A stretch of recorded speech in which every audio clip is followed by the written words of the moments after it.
მოგესალმებით მეგობრებო, დღეს მე ამ ვიდეოში მოგცემთ 5 რჩევას, რომელიც აუცილებლად უნდა იცოდეთ Premiere Pro-ს დამწყებებმა რა. ჩემი აზრით დაგეხმარება რჩევა იმისათვის, რომ უფრო გახდეთ კაი ედიტორები Premiere Pro-ს. აუცილებლად ავიდეს ეს ვიდეო 20 ლაიქზე, რომ გამოვიდეს რჩევების ვიდეოები. პირველი რჩევა გირჩევთ მეგობრებო, ვინც დამწყებები ხართ, ალბათ არ გეცოდინებათ, რომ თუ გადაიყავთ აი ამას 1-4-ზე უფრო არ გაგილაგავთ. მართალია ცოტა ხარისხი თითქოს დავარდნილი იქნება, თუყურეთ. ცოტა ხარისხი გაბჭებული იქნება, მაგრამ ეს დარენდერებულ ვიდეოებს არ იმოქმედებს. ანუ როცა დაარენდერეთ იქნება კარგ ხარისხში, ეს უბრალოდ აქ იქნება ცოტა ცუდი ხარისხი, მაგრამ ეს დაგეხმარებათ იმისთვის, რომ არ გაგილაგოთ რა. შემაწუხებელია საერთოდ ლაგები. ნუ ყველგან არის შემაწუხებელი, მაგრამ edit-შიც შემაწუხებელია. ამიტომაც აუცილებლად გაითვალისწინეთ ეს რჩევა. მეორე რჩევაში კიდე გირჩევთ იმას, რომ გააკეთოთ adjustment layer-ი. Adjustment layer-ის საშუალებით ერთ ფენაში შეგიძლია მოამწვევოთ ბევრი ეფექტი და დაედოს სადაც გინდათ, რომელ ვიდეოსაც გინდათ რა. ყველა ვიდეოს, რომელ ვიდეოსაც გინდათ და ასე შემდეგ. ჯერ თუ შექმნა არის საერთოდ ამ adjustment layer-ის, ახლა განახებთ როგორ. დააჭერთ აი ამას new items.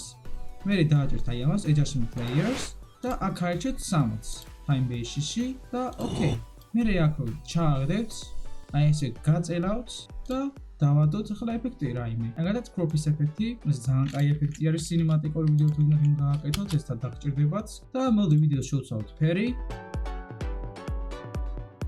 ეხლა თუ ყურეთ მეგობრებო, ამ ვიდეოს ვადებს, მაგრამ უყურე ეს ეფექტი გადავიდა სხვაზე. აი, გადავიდა სხვაზე, მერე გადავიდა ისე სხვაზე და ხო, ძალიან გამოსადეგი რამ არის ეს adjustment layer-ი და დარწმუნებული ვარ გამოგადგებათ რა ეს adjustment layer-ი. მესამე რჩევაში კიდე გირჩევდით იმას, რომ ხალხი ვინც აედიტებს დამწყებები, ან რა მნიშვნელობა აქვს, ანელებენ ვიდეოს, მაგრამ არ იციან როგორ გააკეთონ შენელებული კადრი ისეთი რომ იყოს smooth-ი, რბილი რა. აი, როგორც პრო ედიტორები აკეთებენ, ისე არ იციან და ამას განახებთ როგორ. ჯერ განახებთ საერთოდ რას გულისხმობს smooth-ი რა, რბილი. უყურეთ აი ამას გულისხმობს ზუსტად. ნუ მეგობრებო, ეხლა აქ იმდენად არ შეიმჩნევა, რადგან ეს არის 120 FPS-ის ვიდეო რა. უფრო შეამჩნევთ 60 FPS-ზე და 30 FPS-ის ვიდეოზე რა. აქ ეხლა უფრო მაინც მუზად გამოიყურება, მაგრამ აბა ის ვნახოთ როგორია.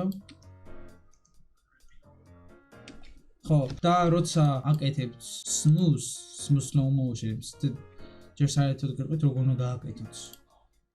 და ჭერთ ამას, მერე marginal egg, მერე speed duration და პირველად იქნება frame sampling-ი და გააკეთებთ optical flows და დააჭერთ OK-ს. ძალიან კაი რამაა optical flow. ედიტორები იყენებენ ამ ეფექტს და მერე უნდა დაარენდეროთ რა. აუცილებლად. დაელოდებით ცოტა ხანი.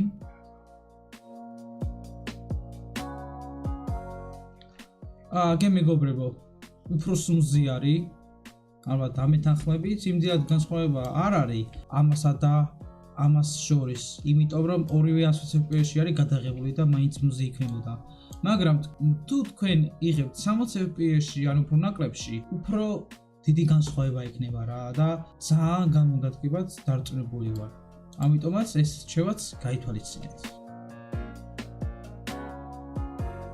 მეოთხე რჩევა. ამ რჩევაში გირჩევდით იმას, რომ გამოიყენოთ ეფექტი, ერთ-ერთი ეფექტის სახელად transform. აი ეს ეფექტი, რომლის საშუალებითაც დაზომა გახდება უფრო smooth-ი, უფრო რბილი იქნება რა. ჩვეულებრივ ზომთან შედარებით უფრო smooth-ად იქნება დაზომა რა. აი მაგალითად, ეს არის ჩვეულებრივი ზომი და აი ესეთი არის არაფერი განსაკუთრებული ჩვეულებრივი ზომია რა. თან მეგობრებო, შეგახსენებთ რომ ეს არის 120 FPS-ის ვიდეო, ამიტომაც ჩვეულებრივი ზომითაც კი ნორმალური არის, ამიტომაც შეიძლება ისეთი განსხვავება და ეს არის ეფექტის დახმარებით, transform ეფექტის დახმარებით დაზომა და გასწავლით როგორ გამოვიყენოთ transform-ი, მოდი წავსრულოთ ესენი. ესე იგი, რომ ჩააგდეთ transform-ის ეფექტს, მოდი ჩავაგდოთ ბარემ. აუცილებლად მონიშნოთ uniform scale ეს გათიშეთ და აქ ჩაწერეთ 180-ს. მე მოვნიშნოთ position და scale და აი ესე გააკეთეთ. შეხედეთ? ალბათ ამითანხმებით უფრო სმუზი არის. თან ვიდეო რო დარენდერდება, უფრო შეიმჩნევა განსხვავება რა. ბოლო რჩევაში კიდე იმას გირჩევდით, ოღონდ ეს რჩევა გამოგადგებათ, ვისაც გაქვთ კაი ვიდეო კარტა, NVIDIA-სი ან AMD-სი, ვისაც ცუდი ვიდეო კარტა გაქვთ, ეს რჩევა თქვენ არ გამოგადგებათ რა. ამ რჩევის საშუალებით თქვენ უფრო სწრაფად დაარენდერებთ ხოლმე ვიდეოებს. NVIDIA-ს ესე ქვია. NVIDIA-ი არის ესეთი ფუნქცია, რომლის საშუალებითაც პროგრამა ნებისმიერ Vegas Pro Premiere Pro იყენებს სტაბილურად პროცესორსაც და ვიდეო კარტასაც რა და აი ესე ვიდეო უფრო მალე რენდერდება ვიდრე მხოლოდ პროცესორით რა. პროცესორი როცა იტვირთება 100%-ით, თუმცა ვიდეო კარტას არ იყენებს პროგრამა, აი ესე უნდა უფრო დიდი ხანი რა. საკმაოდ დიდი განსხვავება NVIDIA-სა და ჩვეულებრივ რენდერს შორის. მოკლედ, რომ გადავართ NVIDIA control panel-ში, ეხლა მეგობრებო მე მაქვს NVIDIA-ს ვიდეო კარტა რა და არა მაქვს AMD-ს ვიდეო კარტა. თითქმის ერთნაირად არის აქ ყველაფერი რა. გადახვალთ. შემდეგ დააჭერთ 10 რო დააჭერთ Adobe Premiere Pro. თუ თქვენთან ეს არ იყო, მაშინ დააჭერთ Browse, სადაც გექნოთ თქვენ ვიდეო კარტა აირჩევ. რა ვიდეო კარტა. სადაც გექნოთ თქვენ პროგრამა, რავი, Vegas Pro, Adobe Premiere Pro მიშობა არ აქვს, დააჭერთ. მე ახლა ვხსნი Premiere Pro-ზე რა. და რომ დააჭერთ Adobe-ს, მე დააჭერთ აი ამას. Adobe Premiere Pro 2002. ჩამოხვალთ დაბლა და დააჭერთ აი ამას. შემდეგ რომ დააჭერთ, ჩამოხვალთ დაბლა, აი CUDA GPU-ს დააჭერთ და აირჩევთ, აი ესე იქნება, აი ესე ამას აირჩევთ და ამ ორივეს მონიშნავთ. და ოკეი, და მე apply. შემდეგ წესი დარიგით, აქაც ჩართული უნდა კონტენტს. აქ შეიძლება ის მონიშნული არ იყოს და უნდა მონიშნოთ და ოკეის დააჭერთ რა.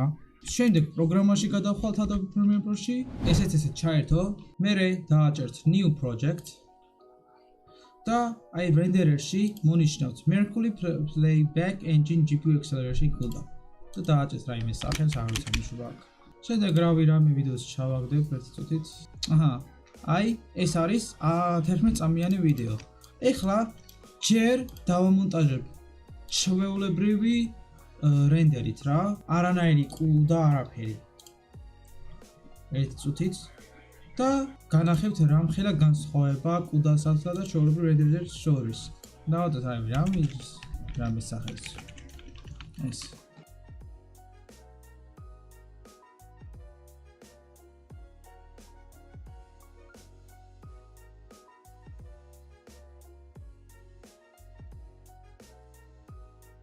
ესეც ეს. ეხლა კიდე დავარენდერებთ, მოდით CUDA-თი რა. ჩვეულებრივად CUDA-ის ასარჩევად, ანუ CUDA თუ გინდათ რომ აირჩიოთ, ძალიან მარტივი არის რა. NVIDIA-ს ანუ, ხო. მოკლედ performance-ში აირჩევთ hardware encoding და რავი რამე სახელი CUDA იყოს CUDA. და ეხლა უყურეთ მეგობრებო, რა მალე დარენდერდეს. ხო ეს არის რა, მეხუთე რჩევა ძალიან გამოგადგებათ, ვისაც გაქვთ ოღონდ ნორმალური ვიდეო კარტა რა. ან NVIDIA-სი ან AMD-ს არ აქვს მნიშვნელობა ამას. მოკლედ მეგობრებო, სულ ეს იყო 5 რჩევა, რაც მინდოდა რომ ამეხსნა თქვენთვის. ჯერ კიდევ ბევრი რჩევა არ მithქვას თქვენთვის, ეს მხოლოდ 5 რჩევა, რის საშუალებითაც ცოტათი უკეთესი გახდებით Premiere Pro-ში. თუ მოგეწონებათ და მივხვდები რომ მოგწონთ, აუცილებლად გავაგრძელებ რჩევების ვიდეოებს. არა მარტო Premiere Pro-ში, არამედ სხვა პროგრამებში. ამიტომაც ავიდეთ 20 ლაიქს. იმედია დაგეხმარებათ ჩემი რჩევები და მე შევხვდებით შემდეგ ვიდეოში. Peace.